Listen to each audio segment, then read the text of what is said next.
পরম করুণাময় মহান আল্লাহ তাআলার নামে শুরু করছি, যিনি অত্যন্ত মেহেরবান। প্রিয় দর্শক, পবিত্র ঈদুল আজহা, যেখানে সমর্থবান মুসলিমদের কুরবানি করাকে ওয়াজিব করা হয়েছে, তবে পূর্বের জামানায় এই কুরবানির প্রথা প্রচলিত ছিল না। আমাদের প্রিয় নবী হজরত মুহাম্মদ সাল্লাল্লাহু আলাইহি ওয়াসাল্লামের সময় থেকেই এই প্রথা চালু করা হয়েছে। তিনি বেশিরভাগ সময় ঈদের দিন দুইটি দুম্বা কোরবানি করতেন। একটি ছিল তার নিজের জন্য এবং অন্যটি ছিল তার উম্মতের জন্য। মূলত কুরবানি করার প্রচলন হজরত আদম আলাইহিস সালামের সময় থেকেই শুরু হয়। হজরত আদম আলাইহিস সালামের দুই পুত্র হাবিল এবং কাবিলের মাধ্যমে যখন একজন নারীকে বিবাহ করা নিয়ে বিবাদের সৃষ্টি হয়, তখন আল্লাহ সুবহানাহু ওয়া তাআলার পক্ষ থেকে হুকুম আসে তারা যেন দুজনেই কুরবানি করে। যার কুরবানি কবুল করা হবে তার সঙ্গেই ওই নারীকে বিবাহ দেওয়া হবে। সেই সময়ে কুরবানির নিয়ম ছিল লোকেরা তাদের পশুকে কুরবানি দিয়ে একটি উঁচু জায়গায় রেখে দিত। এরপর আসমান থেকে একটি আগুনের গোলা এসে কুরবানি করা পশুটিকে পুড়িয়ে দিত। হাবিল এবং কাবিল ঠিক একই কায়দায় কুরবানি দিয়েছিল।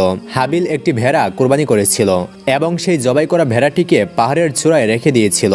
অতঃপর হাবিলের জবাই করা পশুটিকে একটি আগুনের গোলা এসে পুড়িয়ে দেয়, অর্থাৎ হজরত আদম আলাইহিস সালামের পুত্র হাবিলের কুরবানি কবুল হয়ে যায়। আর এটাই ছিল দুনিয়ার প্রথম কুরবানি। পবিত্র কোরআন শরীফে বহু জায়গায় কুরবানির সম্পর্কে অনেক আয়াত রয়েছে। আর এভাবেই হজরত ইসমাইল আলাইহিস সালামের আগ পর্যন্ত অনেক আম্বিয়া কেরাম এই দুনিয়াতে এসেছেন। তাদের কওমের লোকেরাও কুরবানি করত, কিন্তু প্রত্যেক নবীর বেলায় ভিন্ন ভিন্ন নিয়ম ছিল।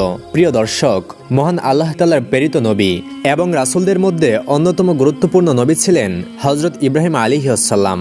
হজরত ইব্রাহিম আলাইহিস সালামের সময় থেকেই বর্তমানে প্রচলিত এই কুরবানির প্রথা চালু হয়। হজরত ইব্রাহিম আলাইহিস সালাম কে ছিলেন, তার সময় থেকে কিভাবে কুরবানির প্রথা চালু করা হয়, চলুন আমরা এই বিষয়গুলো জেনে আসি। হজরত ইব্রাহিম আলাইহিস সালাম এমন একজন নবী ছিলেন যাকে অনেক ধর্মের মানুষেরাই নিজেদের নবী হিসেবে দাবি করে। যেমন ইহুদিরা বলে হজরত ইব্রাহিম আলাইহিস সালাম তাদের নবী, খ্রিস্টানরা বলে হজরত ইব্রাহিম আলাইহিস সালাম তাদের নবী এবং মুসলিমরা বিশ্বাস করে হজরত ইব্রাহিম আলাইহিস সালাম তাদের নবী। ইহুদিরা হজরত মুসা আলাইহিস সালামকে তাদের শেষ কিতাবপ্রাপ্ত নবী মনে করেন এবং হজরত সুলাইমান আলাইহিস সালামকে শেষ নবী হিসেবে দাবি করেন। অন্যদিকে খ্রিস্টানরা হজরত ঈসা আলাইহিস সালামকে আল্লাহর পুত্র বলে দাবি করে, কিন্তু তারা সবাই হজরত মুহাম্মদ সাল্লাল্লাহু আলাইহিস সালামকে অস্বীকার করে। হজরত ইব্রাহিম আলাইহিস সালাম ছিলেন মহান আল্লাহ তাআলার বিশেষ অনুগ্রহপ্রাপ্ত নবী। হজরত ইব্রাহিম আলাইহিস সালামকে অভিশপ্ত নমরুদ জীবন্ত অবস্থায় আগুনে নিক্ষেপ করেছিল। এরপর মহান আল্লাহ তাআলা সেই আগুন থেকে হজরত ইব্রাহিম আলাইহিস সালামকে সম্পূর্ণ নিরাপদ রাখেন। হজরত ইব্রাহিম আলাইহিস সালাম সম্পর্কে এই ঘটনা আমরা সকলেই জানি। এবার চলুন আমাদের কুরবানির প্রথা কিভাবে চালু হয়েছে সেই বিষয়ে জানা যাক। নীরব নিস্তব্ধ রজনী, রাতের গভীর আধারে ঘুমিয়ে আছেন জাতির পিতা হজরত ইব্রাহিম আলাইহিস সালাম। এমন সময় তিনি স্বপ্নে দেখলেন কে যেন তাকে বলছেন, হে ইব্রাহিম, তুমি কুরবানি করো। ইব্রাহিম আলাইহিস সালাম এই স্বপ্ন দেখে জেগে উঠলেন। পরদিন সকালে তিনি 100 উট আল্লাহর রাস্তায় কুরবানি করলেন। পরদিন আবার তিনি ঘুমিয়ে আছেন। এবার বেশি এলো সেই দৈববাণী, কে যেন তাকে বলছেন, হে ইব্রাহিম, তুমি আল্লাহর রাস্তায় কুরবানি করো। পরদিন সকালে হজরত ইব্রাহিম আলাইহিস সালাম আরো 100 উট কুরবানি করলেন, কিন্তু হাই, মনে হল আল্লাহ রাব্বুল আলামিনের দরবারে তার এই কুরবানি কবুল হয়নি। তারপর দিন তিনি আবার যখন ঘুমিয়ে আছেন, তখন আবার ভেসে এলো সেই দৈববাণী, হে ইব্রাহিম, তুমি আল্লাহর রাস্তায় তোমার সবচেয়ে প্রিয় বস্তুকে কুরবানি করো। পরদিন সকালে হজরত ইব্রাহিম আলাইহিস সালাম ভাবতে লাগলেন, আমি পরপর 2 দিন 200 উট আল্লাহর রাস্তায় কুরবানি করলাম, তবুও কি আল্লাহ তা কবুল করলেন না? তাহলে তিনি কি চান আমার কাছ থেকে? অনেক ভাবার পরে তিনি বুঝলেন আল্লাহ রাব্বুল আলামিন তাকে স্বপ্নে বলছেন, হে ইব্রাহিম, তুমি তোমার জীবনের সবচেয়ে প্রিয় বস্তুটিকে আমার রাস্তায় কুরবানি করো। এই পৃথিবীতে হজরত ইব্রাহিম আলাইহিস সালামের সবচেয়ে প্রিয় বস্তু ছিল তার সন্তান ইসমাইল আলাইহিস সালাম। ইব্রাহিম আলাইহিস সালাম যখন 86 বছর বয়সে উপনীত হন, তখনই তার গৃহে জন্ম নেয় এই সন্তান। সুদীর্ঘ প্রতীক্ষার পর বার্ধক্যের সেই কঠিন সময়ে আল্লাহ তাকে এই পুত্রের মাধ্যমে আনন্দিত করেন। এই পুত্রই ছিল তার বংশধারার একমাত্র আশ্রয়, তার ভালোবাসা আর প্রেরণার ধন। কিন্তু আল্লাহ রাব্বুল আলামিন যখন তাকে এই প্রিয় সন্তানকে কোরবানি করার আদেশ দিলেন, তখন ইব্রাহিম আলাইহিস সালাম দৃঢ় সংকল্প নিয়ে মনে প্রাণে বললেন, যদি এটাই হয় আল্লাহর ইচ্ছা, তবে আমি মোটেও পেছপা হব না। আল্লাহর সন্তুষ্টি লাভের পথে দুনিয়ার কোনো কিছুই আমার জন্য বাধা হয়ে দাঁড়াতে পারবে না। এরপর তিনি আল্লাহর আদেশ পালনের সিদ্ধান্ত নিলেন। একাগ্রচিত্তে প্রস্তুতি নিলেন একটি কঠিন পরীক্ষার। নিজের একমাত্র পুত্র ইসমাইলকে কুরবানি করার জন্য তিনি দৃঢ় মনোবল নিয়ে এগিয়ে গেলেন। তার মনে একটি লক্ষ্য, আল্লাহর সন্তুষ্টি। তিনি তার প্রিয় পুত্রকে রেখে বললেন, ওহে বৎস, তুমি গোসল করে নাও, সুন্দর ও পরিচ্ছন্ন পোশাক পরিধান করো, আমি তোমাকে নিয়ে একটি দাওয়াতে যাব। শিশু ইসমাইল আলাইহিস সালাম ছোটবেলা থেকেই আত্মীয় স্বজন ও পিতার মহব্বত ছাড়াই লালিত পালিত হয়েছিলেন। ছোটবেলা থেকেই পিতা তার সঙ্গে ছিল না। যখন বালক ইসমাইল আলাইহিস সালাম শুনলেন পিতা তাকে নিয়ে এক জায়গায় দাওয়াতে যাবেন, বালক ইসমাইলের মন আনন্দে নেচে উঠল। তখন তিনি মাতা হাজারের কাছে গিয়ে বললেন, আম্মাজান, আম্মাজান, আপনি কি শুনেছেন? আব্বাজান আমাকে বলেছেন আমাকে নিয়ে তিনি নাকি এক জায়গায় দাওয়াত খেতে যাবেন। ও আম্মাজান, আপনি তাড়াতাড়ি করে আমাকে গোসল করিয়ে দিন আর উত্তম পোশাকে সজ্জিত করে দিন, আমি আব্বার সাথে দাওয়াত খেতে যাব, আমার যে আর সইছে না। তখন বিবি হাজরা বললেন, সত্যিই কি তিনি তোমাকে দাওয়াতে নিয়ে যাবেন? হযরত ইসমাইল আলাইহিস সালাম বললেন, আপনি তাকেই জিজ্ঞাসা করে দেখুন না। এরপর বিবি হাজরা আলাইহিস সালাম হযরত ইব্রাহিম আলাইহিস সালামকে জিজ্ঞাসা করলেন, ও আমার প্রাণের স্বামী, আমি শুনলাম আপনি নাকি ইসমাইলকে নিয়ে একটি দাওয়াতে যাবেন। ইব্রাহিম আলাইহিস সালাম বললেন, ও হাজেরা, তুমি ঠিকই শুনেছ, ইসমাইলকে গোসল করিয়ে সুন্দর পোশাকে সুসজ্জিত করে দাও, আমি তাকে নিয়ে এক দাওয়াতে যাব। প্রিয় দর্শক, অনেকের মনে হতে পারে হযরত ইব্রাহিম আলাইহিস সালাম আল্লাহর নবী হয়ে বিবি হাজরা ও ইসমাইল আলাইহিস সালামের সাথে একটি মিথ্যা কথা বলেছেন, কিন্তু মূলত জাতির পিতা ইব্রাহিম আলাইহিস সালাম তাদের সাথে মিথ্যা কথা বলেননি। গভীরভাবে যদি চিন্তা করা যায় তাহলে ইব্রাহিম আলাইহিস সালামের এই কথাটি সঠিক ও বাস্তবসম্মত ছিল। কেননা তিনি তো ইসমাইল আলাইহিস সালামকে নিয়ে আল্লাহর একটি দাওয়াতেই যাচ্ছিলেন।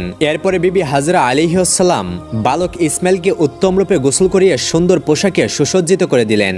অতঃপর তাকে স্বামীর হাতে তুলে দেওয়ার পূর্বে বললেন, হে আমার প্রাণের স্বামী, ইসমাইলকে আমি ছোটবেলা থেকেই এই পর্যন্ত লালন পালন করেছি, কিন্তু এর মধ্যে আমি তাকে একটি বারের জন্য আমার দৃষ্টির আড়াল করিনি। ও আমার প্রাণের স্বামী, আপনি সবসময় তাকে দেখে রাখবেন, কখনোই আপনি তাকে আপনার চোখের আড়াল করবেন না।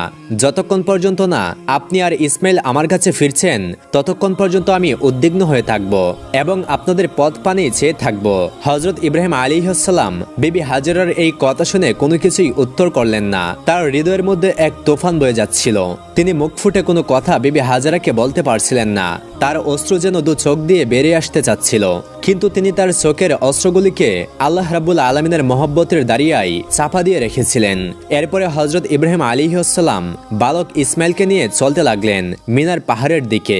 অভিশপ্ত ইবলিশ যখন দেখল জাতির পিতা হযরত ইব্রাহিম আলাইহিস সালাম আল্লাহ রাব্বুল আলামিনের আদেশ পালন করার জন্য তার একমাত্র পুত্র সন্তানকে জবেহ করার জন্য দৃঢ় সংকল্প করেছেন, তখন তার আর সহ্য হলো না। সে বলতে লাগলো, হায় রে, আমি ইবলিশ, মানব জাতির জন্য আমি বেহেশত থেকে বহিষ্কার হয়েছি, আমি চির মরদুদ ও জাহান্নামী হয়েছি, আর সেই মানব জাতির একজন সন্তান ইব্রাহিম আল্লাহ তাআলার আদেশ পালন করে তার প্রিয় ভাজন হবে, এটা আমি কিভাবে সহ্য করব? কোনোভাবেই এটা হতে দেওয়া যাবে না। যে করেই হোক ইব্রাহিমকে এই কাজ থেকে ফিরিয়ে রাখতেই হবে। এমন সংকল্প নিয়ে ইবলিশ তার চূড়ান্ত ও ষড়যন্ত্র বাস্তবায়নের জন্য সর্বপ্রথম হাজরা আলাইহিস সালামের কাছে একজন ভালো মানুষের বেশে উপস্থিত হলো। বিবি হাজরা আলাইহিস সালামের কাছে গিয়ে ইবলিশ বলল, ও হাজরা, তুমি কি জানো তোমার স্বামী ইব্রাহিম তোমার সন্তানকে কোথায় নিয়ে যাচ্ছেন? বিবি হাজরা আলাইহিস সালাম বললেন, কেন? তিনি তো তাকে একটি দাওয়াতে নিয়ে যাচ্ছেন। ইবলিশ বলল, আমি এতদিন ঠিকই শুনেছি নারী জাতি অত্যন্ত সহজ সরল ও ভোলাবালা, তাদেরকে যে কোনো মিথ্যা কথা বলে ও প্রতারণামূলক কথা বলে ধোঁকা দেওয়া যায়। তোমার স্বামী তোমাকে ধোঁকা দিয়েছে। বিবি হাজরা আলাইহিস সালাম শয়তানের মুখে এই কথা শুনে বললেন, তুমি কেমন কথা বলছো? আমার স্বামী আল্লাহর নবী, তিনি কিভাবে আমাকে ধোঁকা দিতে পারেন? আমি তোমার কথা বিশ্বাস করি না। আর সত্যি করে বলো তো, তুমি কে? কি উদ্দেশ্যে আমার স্বামীর বিরুদ্ধে আমাকে প্ররোচিত করছো? তুমি এখনই আমার কাছ থেকে দূর হয়ে যাও।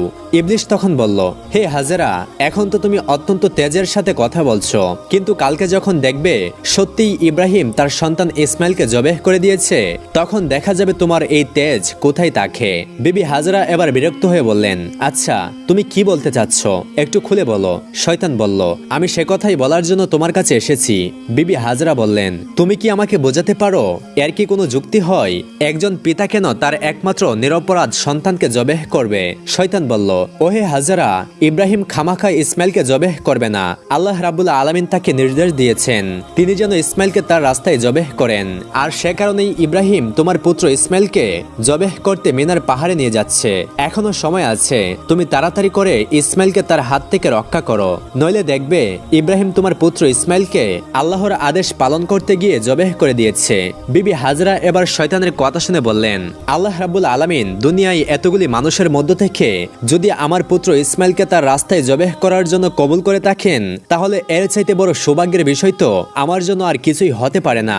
শুধু একজন ইসমাইল নয়, আল্লাহ রাব্বুল আলামিন যদি আমায় হাজার হাজার সন্তান দিতেন, আর সেই হাজার হাজার সন্তানকেও যদি আল্লাহর রাস্তায় কোরবানি করার জন্য আদেশ দিতেন, আমি খুশি মনে তাদের সকলকেই আল্লাহর রাস্তায় উৎসর্গ করে দিতাম। আমি বুঝতে পেরেছি তুমি মরদুদ, তুমি ইবলিশ, আর তুমি আমাকে ধোঁকা দিতে ও পরাজিত করতে এখানে এসেছো। আমি তোমার কাছ থেকে আল্লাহর আশ্রয় প্রার্থনা করছি। আউযু বিল্লাহি মিনাশ শাইতানির রাজিম, লা হাওলা ওয়ালা কুওয়াতা ইল্লা বিল্লাহিল আলিয়্যুল আযীম। ও ইবলিশ, তুমি এখনই আমার চোখের সামনে থেকে দূর হয়ে যাও। বিবি হাজরা আলাইহিস সালামের এই তেজদীপ্ত বক্তব্য শুনে ইবলিশ আর তার কাছে টিকতে পারল না। অতঃপর সে সেখান থেকে পাগলা কুকুরের মতো লেজ গুটিয়ে পালিয়ে গেল। ইবলিশ যখন দেখলো বিবি হাজরাকে ধোঁকা দিয়ে কোনো রকমই কাজ করা যাচ্ছে না, তখন সে চিন্তা করতে লাগলো, এবার যাই, বালক ইসমাইলকে গিয়ে এবার ধরি। হযরত ইসমাইল আলাইহিস সালাম ইব্রাহিম আলাইহিস সালামের পেছনে পেছনে চলছিলেন এবং তিনি কিছুটা পেছনেই ছিলেন। ইবলিশ তখন হযরত ইসমাইল আলাইহিস সালামকে হাতের ইশারায় ডেকে ইব্রাহিম আলাইহিস সালাম থেকে আরো একটু দূরে নিয়ে গেল। এরপর সে ইসমাইলকে বলল, ও হে ইসমাইল, তুমি কি জানো তোমার পিতা তোমাকে কোথায় নিয়ে যাচ্ছে? ইসমাইল আলাইহিস সালাম বললেন, কেন, দাওয়াত খেতে নিয়ে যাচ্ছে? ইবলিশ বলল, ও হে বালক, তুমি তো অত্যন্ত কচি ও ছোট, তোমার মন সাদাসিধে ও ভোলাবালা, তাই তোমার পিতা তোমাকে দাওয়াত খাওয়ার কথা বলে ধোঁকা দিয়েছে। ইসমাইল আলাইহিস সালাম বললেন, তুমি কেমন কথা বলছো? কেন আমার পিতা আমাকে ধোঁকা দিবে? আমি তার একমাত্র সন্তান, আর এতদিন পরে তিনি আমার সাথে দেখা করতে এসেছেন। ধোঁকা দেওয়ার তার কি উদ্দেশ্য হতে পারে? তখন ইবলিশ বলল, ওহে ইসমাইল, তুমি জেনে রাখো তোমার পিতা তোমাকে দাওয়াত খাওয়ার কথা বলে ধোঁকা দিয়ে জবেহ করার জন্য নিয়ে যাচ্ছে। মিনার পাহাড়ে গিয়ে তিনি তোমাকে জবেহ করে দিবেন। ইসমাইল আলাইহিস সালাম বললেন, এটার কি কোনো যুক্তি হতে পারে? কোনো পিতা তার একমাত্র সন্তানকে বিনা কারণে জবেহ করে দিবেন?